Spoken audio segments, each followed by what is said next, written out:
consultant at Aravind Eye Hospital, Coimbatore, to talk about pseudomelanomas.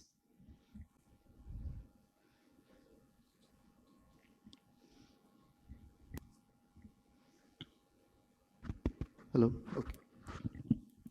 First of all, thank you, AWS, and my colleagues and senior colleagues and friends. So today I'll be talking about pseudomelanomas, the tumors which mimic like melanomas, but actually they are not. So from anatomical perspective, most of the melanomas we see in the choroid, followed by ciliary body region, and then the iris. So when do you know it's a tumor malignancy? So if you see a iris melanoma, it should be tumor size at least 3 mm in diameter and 1 mm thickness, and lesions with largest basal diameter greater than 3 mm. And there will be some distortion of the iris with ectropy on UVA. There can be intrinsic vascularity, and there can be sectoral cataract and secondary glaucomas. So these are the pseudo iris melanomas which we commonly see in day-to-day practice: primary iris cyst, iris nevus, iris foreign body, metastasis, melanocytoma, leiomyoma, and adenoma of the iris epithelium. So this was a clinical study of 200 patients by Shields group, and they found that iris cyst comprised of 38% of the tumors, followed by iris nevus, which were 31%, and then some other conditions like iris foreign body, peripheral anterior synechiae, and iris metastasis. This was a clinical survey of more than 3,000 iris tumors based on patient age at presentation by Shields group. And the spectrum of the iris tumors included cystic tumors, which were 21%, and solid tumors, which are almost 79%. And the solid tumors were either melanocytic, which were 68%, and non-melanocytic, which were 11%. And at all ages, the most common specific diagnoses were nevus, which were 42%, followed by cyst and melanoma. So this was one of our case, 21-year-old male who complained of colored halos, and he noticed a growth in the right eye, you can see inferiorly. And it was a dark brown pigmented mass with feathery margins involving 2 clock hours. So already patient went somewhere else and he was started on anti-glaucoma medications. We did a UBM, we found the iris thickening. There, the iris surfaces were both anteriorly and posteriorly, and it had infiltrated the iris root, ciliary body, and extended into the anterior chambral angle. And he also had an MRI report which he did outside, which showed a small T1 hyperintense and T2 hypointense lesion involving iris inferomedially to lens, which showed signs of melanoma. Ultrasound abdomen was okay, only a tiny simple cyst. So all the blood investigations were normal, and there was a dilemma whether it is an iris melanoma or an iris melanocytoma. And we told the patient to observe and follow up after 4 months. Now, after 4 months, patient came with conjunctival congestion with prominent episcleral vessels. IOP was 40 in the same eye. Gonioscopy, gonioscopy revealed 360-degree angle pigments. You can see the pigments infiltration in the trabecular meshwork, which was 360 degree. So the glaucoma clinic added more additional anti-glaucoma medications, brimonidine eye drop and letnoprost, and we repeated the MRI before mass excision. Even the repeat MRI showed a small T1 hyperintense and T2 hypointense lesion involving the iris inferomedial to lens, which showed again signs of iris melanoma, but there was no extraocular extension. And then we excised the entire tumor, and it showed proliferation of nevoid cells with mature, densely pigmented spindle melanocytes and no mitosis. There was involvement of ciliary body and extension to iris, and it was a sign of spindle cell nevus. So it was not a melanoma, and follow-up was fine. This is again another case. You can see a pigmented lesion. Usually these iris nevus, they are stromal lesions, so they can be diffuse, epithelioid, or balloon shaped. This is again iris melanocytoma, which usually have these feathery margins.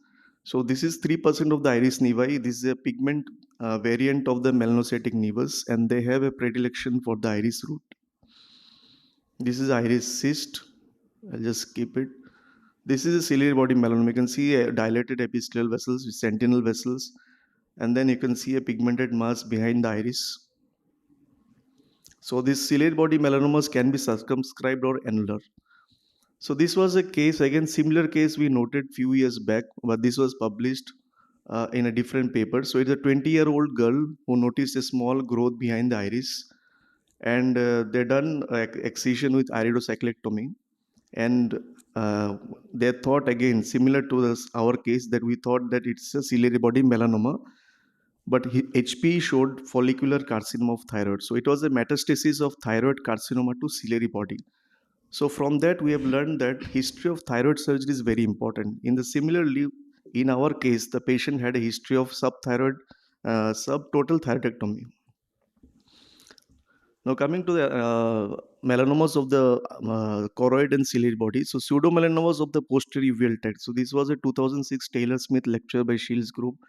Again, they showed that the frequent condition which mimic choroidal melanoma was a choroidal nevus, which comprised of almost 49% of the pseudomelanomas, followed by peripheral exudative hemorrhagic chorioretinopathy, PHCR 8%, and followed by other conditions like hemorrhagic detachment or choroidal hemangioma or ARMD cases. So this was again a 47-year-old female complaint of dry cough and decreased vision in right eye since 1 month.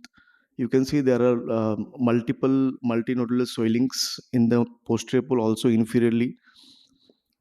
And the other eye also, left eye also, patient had some mass-like lesions posterior in the posterior pole, and finally it revealed it was a case of choroidal metastasis, and patient had a primary lung carcinoma. Similarly, this case, you can see there is a exudative RD in the right eye, and B scan also showed a mass-like lesion, but again it was a choroidal metastasis with primary lung carcinoma. You can see a smooth round-shaped contour. And this was a 45-year-old male who complained of left eye defective vision since 1 month.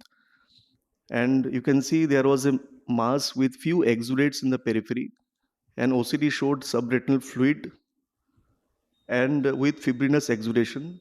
So this was a nevus with SRF, and Shields group showed that 16% of the nevus can be with SRF also, and it nicely resolved with post 3 injections of Avastin.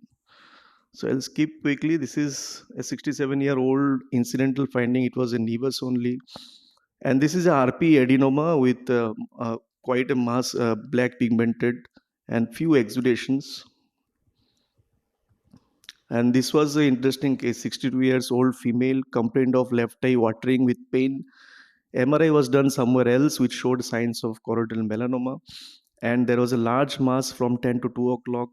These can also show 19 by 7.5 mm, and we did enucleation of the patient, the eye. But it showed proliferated polygonal epithelioid cells with abundant granular eosinophilic cytoplasm, and it was a perivascular epithelioid cell tumor of the ciliary body, PCOMA, very rare, and it had no mitosis, pleomorphism, or necrosis. This was a regular checkup. Patient lost to follow-up actually. Thought of the B scan of this patient showed no internal reflectivity, no choroidal excavation. It was a hypoequic lesion, possibly choroidal granuloma, but patient lost to follow-up. And this was a patient where the choroidal melanoma simulated like a adenoma of the RP arising at the site of congenital hypertrophy of the RP. FNAB for this patient is very useful, so we can do FNAB for cytopathology and cytogenetics. So this was a patient came with decreased vision, with exudation and mass-like lesion just superior to the disc. And they did a FNAB of the choroidal mass, and it showed metastatic adenocarcinoma.